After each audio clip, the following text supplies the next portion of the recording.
Hi, we're here at Fort Clinch State Park, located a few miles north of Jacksonville on Amelia Island. Let's go look at some history. We started our visit to Fort Clinch by walking through the museum. The area between the Cumberland Sound and the St. Mary's River has been a point of fortification in Florida since 1736. After the War of 1812, the United States felt the need to protect against foreign attack.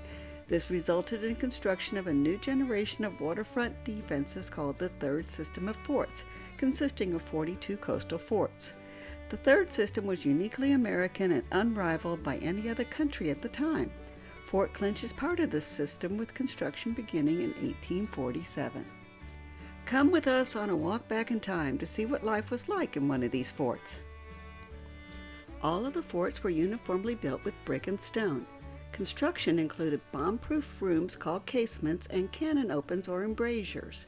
The casements provided support to the outer walls, allowing them to be built up to 4 stories in height.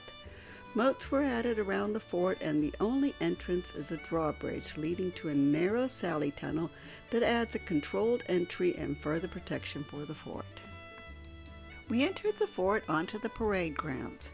By the start of the Civil War, only 2/3 of the fort was completed, and they had not mounted the cannons on the exterior walls yet. Union troops took possession in 1862 and continued construction. It was still not complete in 1869 when they vacated.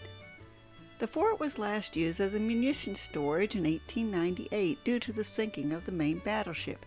In 1935, it became part of the Florida parks for everyone to enjoy. The first building inside the gate is the guardhouse and prison.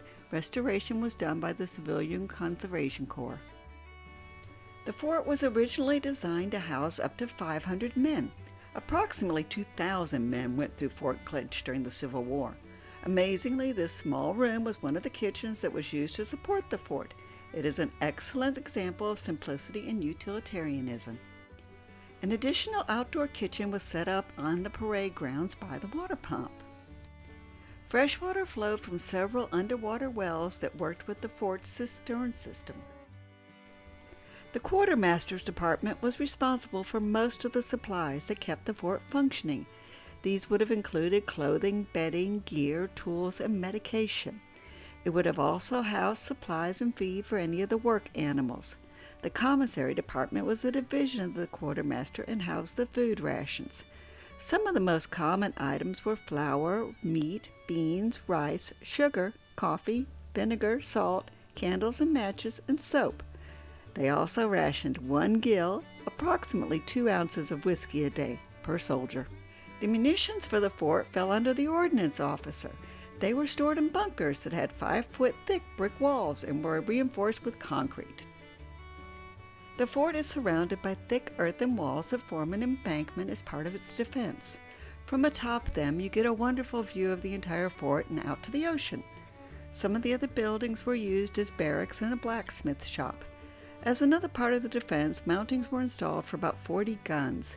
8- and 10-inch Rodman cannons are on display along the ramparts. Directly below the guns are the munition rooms where the powder and shot were stored.